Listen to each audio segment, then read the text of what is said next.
Okay, so this is the short video for how to do example 2 using slide divide instead of box method if you found that slide divide works better for you. So let's get to it.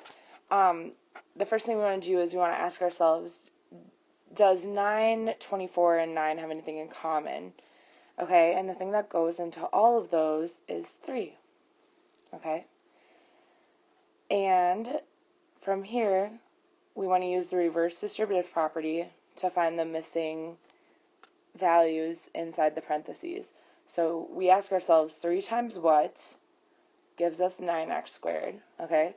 And that's going to be 3x squared. Then we move on to the positive 24x. So 3 times what gives you 24x? Well, that's going to be a positive 8x. And lastly, we look at this negative 9, and we ask ourselves 3 times what gives you negative 9? Well, negative 3. Alright, so that's kind of the only new portion of these notes. And now we want to look at what I'm underlining right here, and we want to use slide divide method in order to factor that to its fullest potential. So, again, first we take, I'm just going to rewrite it down here really quickly. And our first step is to take that a times c. So we get x squared plus 8x minus 9, because 3 times negative 3 is 9. Okay, whoopsie. From here, we're going to use our diamond method. Negative 9 goes on top, 8 on the bottom, and then we find that our puzzle pieces are going to be 9 and negative 1. Alrighty. Now, let's go ahead and put those in factored form with our parentheses. X plus 9, x minus 1.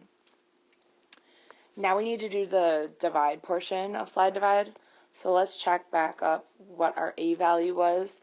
And this is kind of tricky, but we want to look at this a value, okay, right here. We want to look at 3, and that's what we're going to divide both of these by, divided by 3, divided by 3. When we take 9 divided by 3, you guys, we get 3, okay?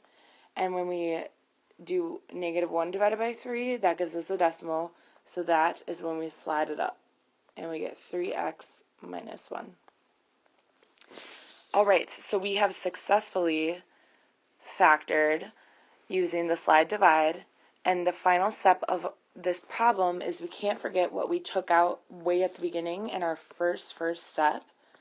And what was that? Well, it's right here, right? There was a 3 in front of the parentheses. So now we must go back down to our factored form, and we have to add that 3 outside.